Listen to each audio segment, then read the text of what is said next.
Votre rendez-vous du journal sur la télévision La Paris. Merci d'être au rendez-vous. Bonsoir et bienvenue. La nouvelle a fait le tour de la ville. Alassane Ould Mohamed, alias Chebani, a été arrêté par les forces spéciales françaises au Mali. C'est la fin d'une cavale qui a duré 5 mois. Le tristement célèbre terroriste à l'évasion spectaculaire et meurtrière de la maison d'arrêt de Niamey est à nouveau sous les verrous. Le ministre de la Justice, porte-parole du gouvernement, l'a confirmé ce matin. J'ai souhaité faire ce point de presse avec vous pour simplement confirmer l'arrestation du sieur Alassane Ould Mohamed dit Chebani, fait arrêter avant-hier entre Gao et Kidal par le COS, qui est le commandement des opérations spéciales français. Suite effectivement à un travail très important des services nigériens. Et en effet, nos services ont pu mettre la main sur un certain Beidari Moulid qui entreprenait la préparation d'attentats terroristes à Niamey au niveau de 2 sites stratégiques, suivi nos forces, disons nos services, ont pu le prendre. Il a fini toute la préparation, il a fait tous les plans des sites dont j'ai parlé, et il les a intégrés dans une carte mémoire qu'il a envoyée au Mali et dans un pantalon, comme nos services le poursuivait. Le bus a été arrêté et on a extrait cette carte mémoire qui contenait donc toutes les informations sur les sites. Et donc l'enquête a permis des relations de ce monsieur avec Chebani, et la même enquête a permis d'identifier sa position. Donc c'est ainsi que ces forces spéciales françaises ont pu l'arrêter. Alors, le Premier ministre, chef du gouvernement, en cette circonstance, a tenu au nom du président de la République et du peuple nigérien à féliciter nos services pour leur professionnalisme et la qualité de leur travail. Ils continuent à préserver notre pays et à relever tous les défis que nous pose la lutte antiterroriste. Bien sûr, vous connaissez l'intéressé. C'est un homme que nous recherchons activement. Certains sont encore dans la nature. Nous continuons à les rechercher, pas plus qu'il y a 2 semaines, nous avons encore repris un autre en Afrique de l'Ouest. La victoire sur le mal. Un chiffre à retenir, 1867 milliards de francs CFA. C'est le montant du budget national voté hier mercredi à l'Assemblée nationale par 70 voix pour et 43 contre. Et au titre des réactions qu'il a suscité, celle de Moussa Tchangari d'Alternative Espace Citoyen. Un budget voté et qui passe, c'est bien beau, dit-il, mais tout n'est que papier pour l'instant, et que le plus judicieux dès à présent consiste pour l'État de déployer des efforts pour mobiliser ses ressources. Nous l'écoutons. On peut se féliciter que la commission des finances avait quand même un travail d'une certaine qualité et qui a permis à tout le monde de comprendre qu'il y a un problème, notamment la situation de l'Opoven, la situation de la Caïma, mais aussi tout le travail qu'ils ont fait sur les taxes, les nouvelles mesures, parce qu'il y a de nouvelles mesures sur lesquelles le gouvernement compte pour mobiliser davantage de ressources internes. Ces nouvelles mesures-là concernent notamment la taxation du secteur de la téléphonie, n'est-ce pas? Et les rapports de la commission des finances montrent que ce n'est pas définitivement acquis, ce n'est pas évident que ça marche, pour une raison simple. La même mesure a été appliquée sur une certaine période déjà, et on devait normalement avoir 15 milliards Malheureusement, au résultat, il n'y a pas les 15 milliards, il n'y a même pas un. Ouais. Maintenant, on se projette, on pense qu'en 2014, grâce à cette nouvelle mesure, on peut avoir près de 300 milliards, peut-être plus même, que le gouvernement espère mobiliser par le biais de cette mesure qui concerne seulement la téléphonie. Les gens qui sont dans le secteur de la téléphonie disent oui, c'est pas réaliste. Une société qui a été contactée par le gouvernement dit oui, on peut obtenir un bon niveau de recettes grâce à cette mesure.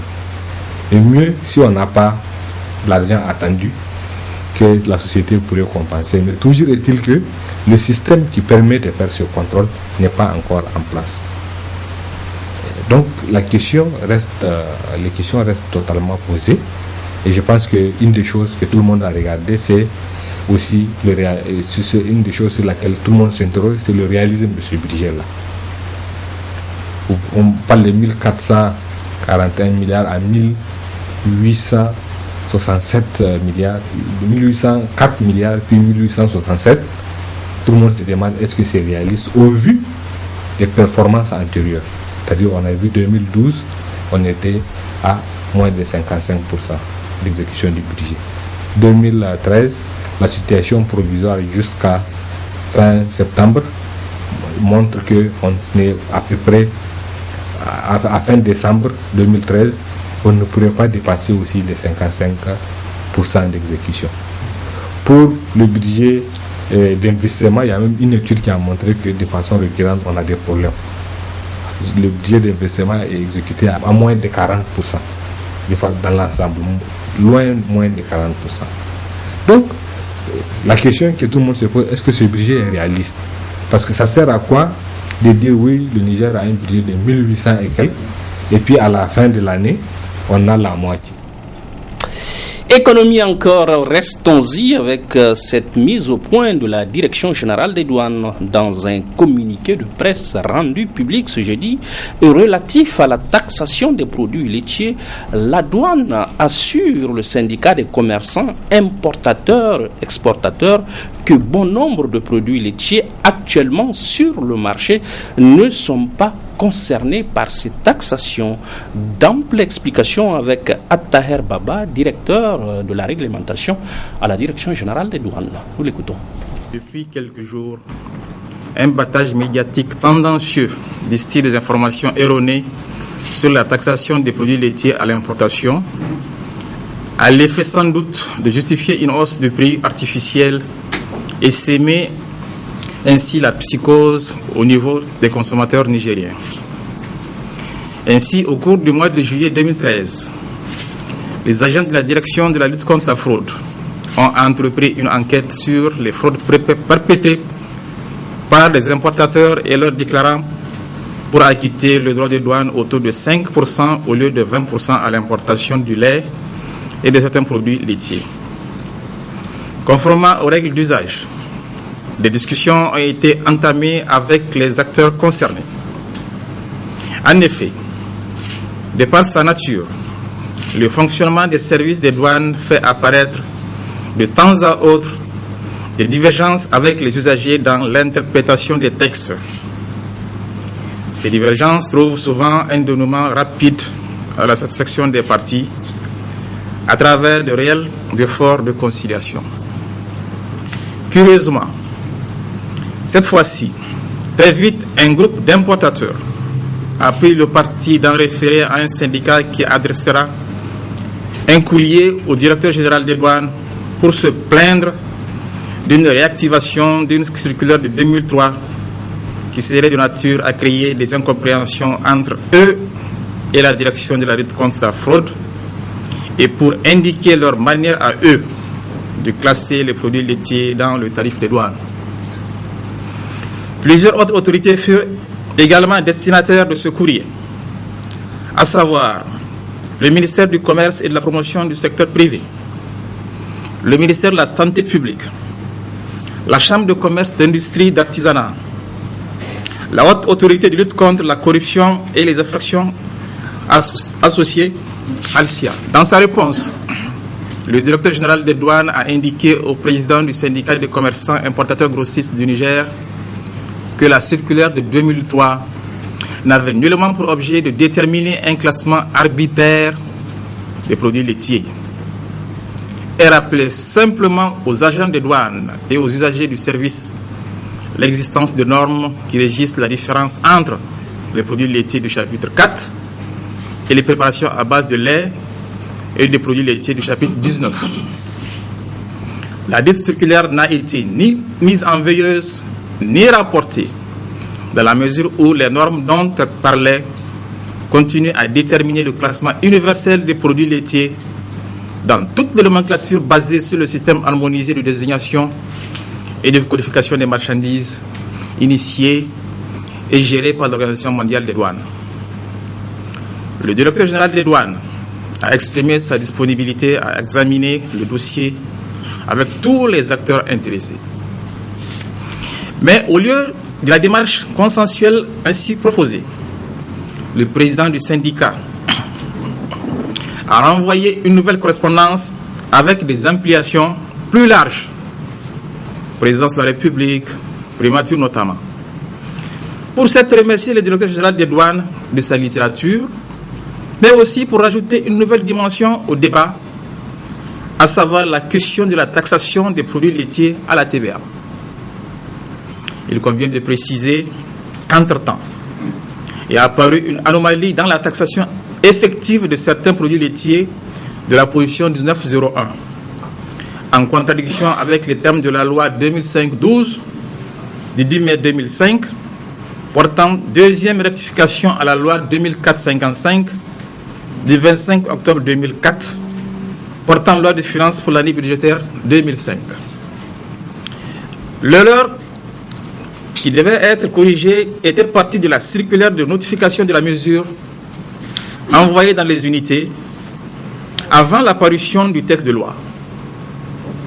Mais le syndicat de commerçants importateurs grossistes a cru devoir invoquer les mouvements sociaux qui ont justifié la loi rectificative de mai 2005 pour exiger que la douane considère l'erreur comme émanant plutôt du législateur.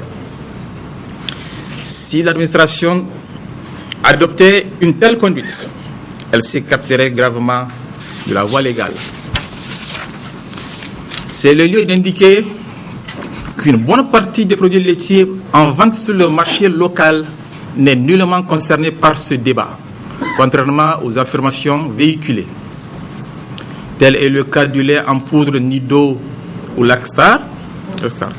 Si le prix de ce produit a augmenté, ce n'est point pour des raisons fiscales nigériennes, car depuis 2003, ce produit n'a jamais été soumis à la TVA. Pourtant, l'évolution suivante des prix moyens en francs CFA de la boîte de 400 à 500 grammes de ce produit laisse apparaître un renchérissement soutenu année après année. Titre d'exemple, en 2003, la boîte est à 1328 francs. 2004, la boîte est à 1391 francs. 2005, 1414 francs. 2006, 1402 francs. 2007, 1448 francs. 2008, 1744 francs. 2009, 1659 francs. 2010, 1545 francs. 2011, 1722 francs. 2012, 2017 francs. Et 2013, 2052 francs. L'agitation du syndicat s'est poursuivie de plus belle en passant outre toutes les voies autorisées par les recours hiérarchiques entre partenaires condamnés à coexister. En effet, continuant à ignorer la Direction générale des douanes et le ministère des Finances, les syndicalistes ont directement saisi les plus hautes autorités du pays, dont les instructions données à l'administration des douanes ont consisté à maintenir le statu quo avant le 14 août 2013. Ces instructions ont été répercutées dans les services du terrain et normalement, le débat devait être clos. Dans ces conditions, et dans la mesure où les deux sujets litigieux ont été retirés du débat, et qu'aucune nouvelle taxe n'a été instituée, que cherchent encore les animateurs des agitations dans les médias? La question mérite d'être posée. Ce matin, dernier jour, si vous préférez, d'une longue formation de 2 ans initiée par l'UNICEF et le Bureau international des droits de l'enfant et au bénéfice des forces de défense et de sécurité. 2 ans de formation, dis-je, et voilà les valeureux participants qui parviennent à élaborer et intégrer un module en droit de l'enfant dans leur curricula de formation. Youssouf Omar et Halidou Bourema sont témoins oculaire d'une telle prouesse. Il raconte. Séquestration, mutilation, viol, travaux forcés, voilà les stéréotypes dont souffrent les enfants. À travers cette cérémonie, les forces de défense et de sécurité et leurs partenaires veulent offrir à l'enfant tous les honneurs et tous les droits qu'il mérite. Des honneurs et des droits qu'il trouvera dans les écrits de ce module désormais dans les mains des forces de défense et de sécurité, gardiennes du respect strict des droits des enfants. Le renforcement des capacités opérationnelles des forces de défense et de sécurité en matière de protection de l'enfant constitue une réponse sans équivoque à la survie des enfants. Cela témoigne d'une nouvelle synergie des forces de défense et de sécurité dans la croisade pour la protection des enfants en danger. Durée de la formation, 2 ans. 2 années qui ont permis d'élaborer et d'intégrer le module en droit de l'enfant dans le curricula de formation des forces de défense et de sécurité. UNICEF et ses pairs ne lâcheront pas prise puisque le combat est de longue haleine. L'objectif de cette importante initiative est d'assurer que tous les enfants en contact avec la loi soient traités conformément aux normes internationales et que leurs droits soient respectés et leurs projections garanties. Je voudrais aussi exhorter les autorités nationales à poursuivre ce chemin afin de matérialiser l'intégration du module, l'intégration effective et permanente du module dans le programme de formation de FDS au Niger. Dorénavant, chaque agent de FDS qui suivra cette formation doit être conscientisé. L'enfant est un être vulnérable qui demande une attention particulière de la part de tous les intervenants du système de protection. Il ou elle saura comment agir dans une affaire impliquant un enfant.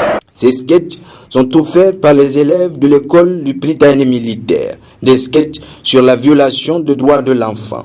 Il suivra le discours de clôture de l'atelier lu par le ministre de l'Intérieur. À ce jour, apporter ma modeste contribution en réaffirmant le ferme engagement du gouvernement à faire l'enseignement des droits de l'enfant une réalité dans les écoles et les centres d'instruction des forces de défense et de sécurité, conformément aux instruments juridiques internationaux régulièrement souscrits par le Niger. Mesdames et messieurs, permettez-moi de rappeler la nécessité permanente de tout, même dans un contexte de crise, de protéger les enfants, que la protection des enfants reste une priorité des acteurs publics. Ce message me semble particulièrement d'actualité dans une période de crise de repère sur l'enfance, où il est plus que jamais nécessaire de respecter l'enfance dans sa complexité. Dans le discours ambiant et au cours des échanges majeurs, nous entendons trop souvent que les enfants d'aujourd'hui ne seront plus comme les enfants d'hier. Bien que munis de leurs armes à feu, les hommes en uniforme sont aussi désormais outillés en matière de protection de l'enfant. Garde donc à celui qui touche un seul cheveu de l'enfant. C'est bien dit, Youssouf Omar. En ce jeudi, toujours un atelier de sensibilisation sur les changements climatiques et à l'intention des parlementaires de la Commission Développement Rural et Environnement. L'initiative est du Conseil National de l'Environnement pour un Développement Durable, CNEDD. Assoumana China et Sadoudoumi nous en donnent les détails. Cette initiative du Conseil national de l'environnement pour un développement durable vise à conscientiser les parlementaires par rapport aux conséquences du changement climatique qui est désormais une réalité en vue de trouver des mécanismes d'adaptation à ce phénomène naturel. Dans son exposé, le premier conférencier a présenté quelques-unes de ces conséquences au Niger. Les dates de démarrage de la saison agricole, vous avez constaté que vraiment maintenant il n'y a aucune maîtrise, ça commence tard ou tôt, ainsi de suite. Vraiment, il y a une fluctuation très importante. Et aussi la diminution des systèmes pluvio-orageux qu'on appelle les lignes de grains qui donnent près de 80% du volume de précipitations. On a remarqué que ces systèmes se sont raréfiés ou bien même s'ils sont là, ils ont diminué en intensité. Vous avez la participation des pluies, donc l'accroissement des taux d'attaque, l'accroissement de l'occurrence des déficits pluviométriques, le glissement des aides et l'accroissement de la température. Donc tout ça, ce sont des conséquences de la variabilité et des changements climatiques pour le cas du Niger. Donc la baisse du niveau, la régulation des régimes de cours d'eau particulièrement du fleuve Niger. Cette initiative du CNDD est saluée par les élus nationaux qui estiment qu'il est possible de s'adapter au changement climatique. Il s'agit d'un sujet qui mérite un consensus national. Nous devons tous être, c'est ce que je retiens, avec ceux qui viennent d'être exposés, et les effets auxquels je vois mon pays exposé, je pense qu'il faut trouver une formule pour que tout le monde puisse parler le même langage autour de cette question. Le Niger, vous le savez, des articles à plus de 2/3. C'est-à-dire que seul le tiers n'est pas désertique. Et tout à l'heure, on l'a dit, quand vous observez, tout est en train de changer.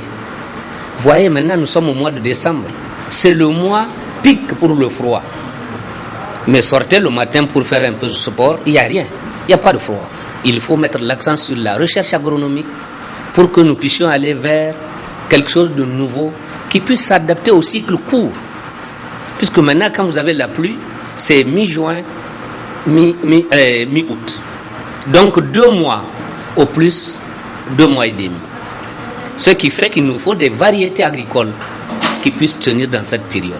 La situation est gérée à travers le projet PAC-ARC qui intervient dans 38 communes de notre pays. Pour atteindre l'objectif, 63 millions de dollars vont être injectés par l'État du Niger et ses partenaires d'ici 2017 à la fin du projet. Accompagné de ses proches collaborateurs et depuis longtemps qu'on l'attendait, le nouveau maire central de Niamey était sur le terrain ce matin. Une série de visites pour Hassan Seydou qui a à cœur, apprend-on, d'améliorer les conditions de vie des habitants de la capitale en rendant la ville encore plus coquette. On ne peut mieux entreprendre pour une première sortie. Michel Didi pour le compte rendu. C'est le début d'une série de visites de 3 semaines qui vient ainsi d'être lancée. Et pour cette toute première, le nouveau maire central de la ville de Niamey a préféré commencer par les quartiers périphériques, à savoir Bobiel, Banifondou et la zone du CG8. Partout où elles sont passées, les plus hautes autorités de la capitale ne cessent de donner des instructions fermes afin que Niamey puisse être enfin débarrassé des tas d'ordures visibles un peu partout dans une ville qu'elles ambitionnent pourtant de rendre propre. En se déplaçant sur le terrain, le nouvel élu constate ainsi de visu un grand défi face auquel il doit livrer une bataille acharnée.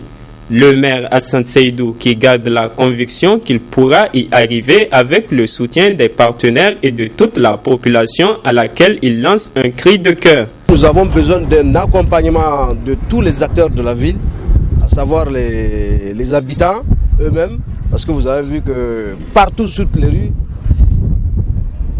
l'essentiel des déchets sont des déchets plastiques. C'est un fléau, ce déchet plastique. Il faut qu'on trouve les moyens effectivement de réduire leur pénétration même dans notre ville. Vous avez vu, on dirait que pendant des années, rien n'a été fait. Parce que quand on vient voir toutes ces décharges, ça fait froid dans le dos. Parce qu'on se demande même comment on va pouvoir les évacuer. En tout cas, on va prendre les taureaux par les cornes. Pour cette toute première opération, le maire central affirme se donner 100 jours pour donner à la ville de Niamey un nouveau visage digne de ce nom à travers des actions concrètes. Visiblement, Hassan Seydou peut compter sur le gouverneur de la région de Niamey pour gagner son pari. Et nous savons que de tout temps, la population de Niamey, en tout cas, a décrié l'existence des ordures. Et effectivement, ce matin, il m'a informé qu'il fait le lancement du volet gestion des déchets de son plan d'action. Et nécessairement, j'ai trouvé opportun quand même de l'accompagner. Et je suis venu avec lui. Je suis très émerveillé de constater que, contrairement au passé, comme lui-même l'a souligné, où on faisait la politique de Mativu en nous intéressant tout simplement aux boulevards et aux avenues sur lesquelles, en tout cas, les différents responsables de la République sont installés. Lui, il a préféré plutôt aller s'attaquer dans les zones cachées où vivent réellement cette population la moins nantie. Ce sont des ordures qui sont entassées au cours des ans. C'est des grandes montagnes d'immondices. Et nécessairement, cette population aussi n'est pas à oublier. Et il fallait tout simplement aussi organiser leur cadre de vie environnemental.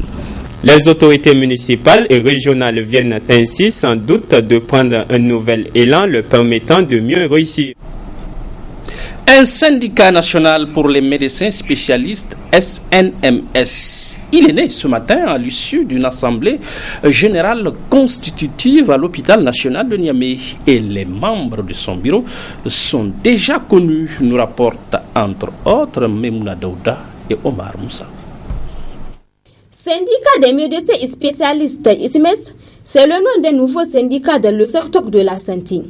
Un syndicat dont le bureau provisoire est composé de 5 membres à leur tête, Dr Congo Visé Zibérou. Ces médecins spécialistes ont jugé nécessaire de créer ce nouveau syndicat pour mieux défendre leurs intérêts.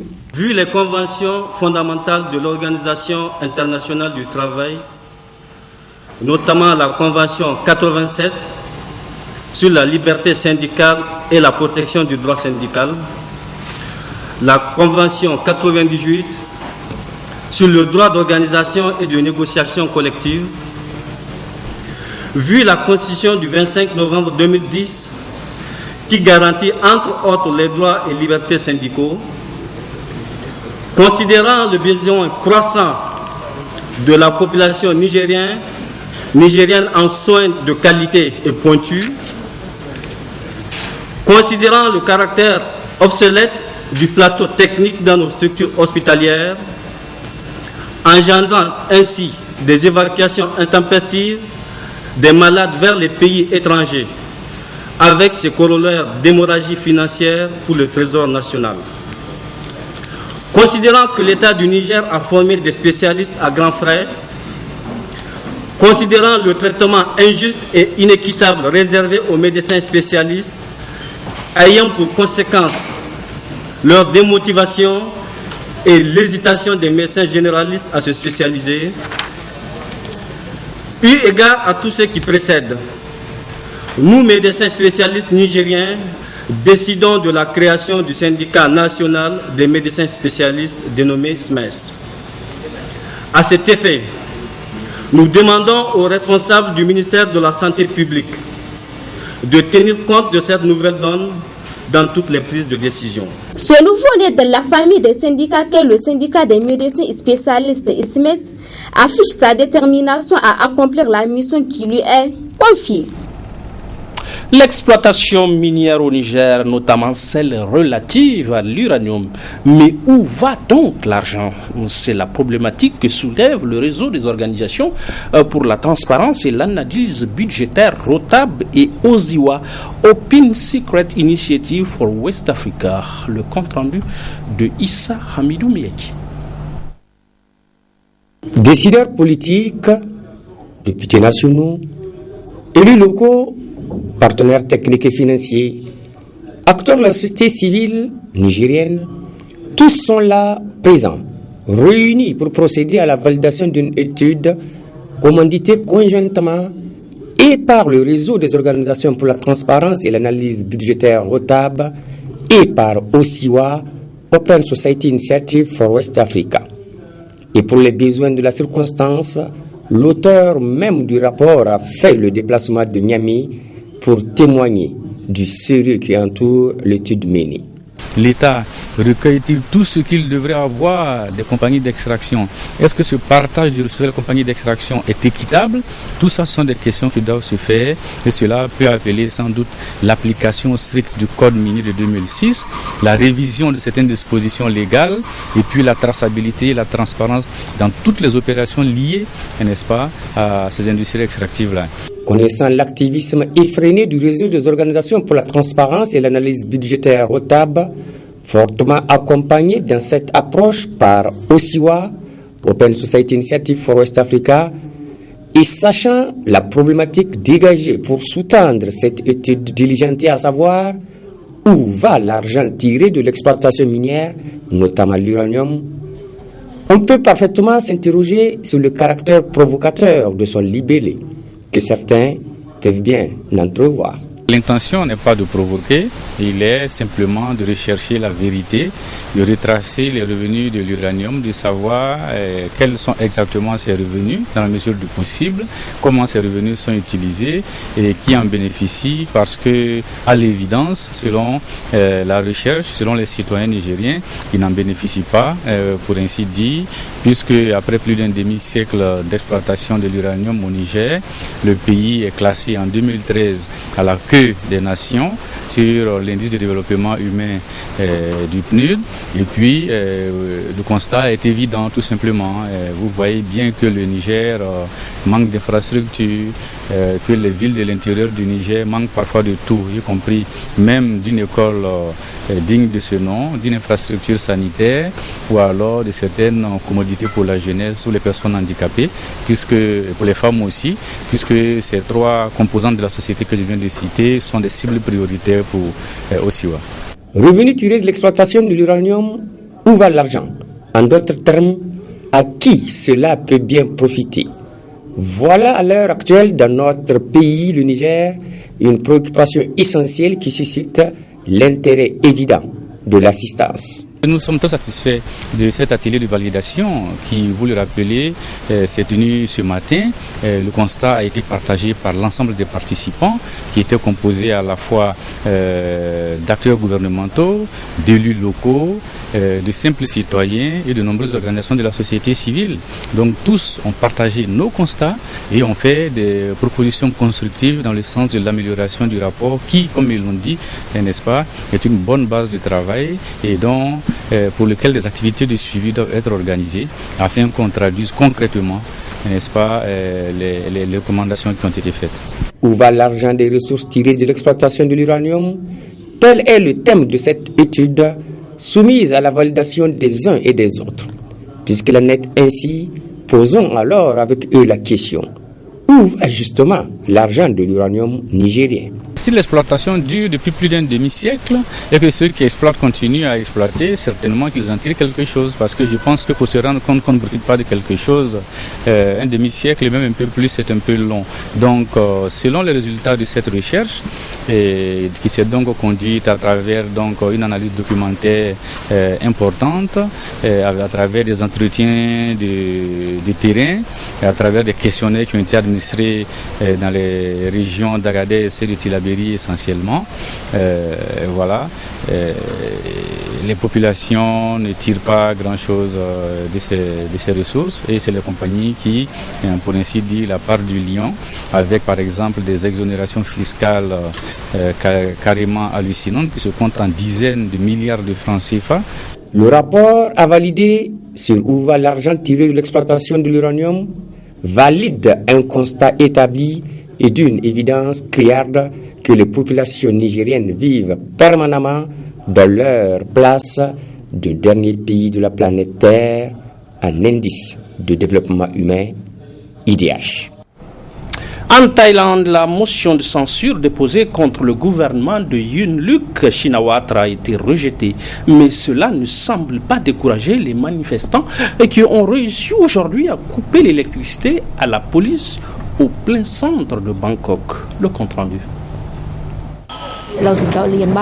Comme je vous l'ai dit, quoi que l'on fasse, nous ne connaissons pas encore la solution à ce que les manifestants veulent.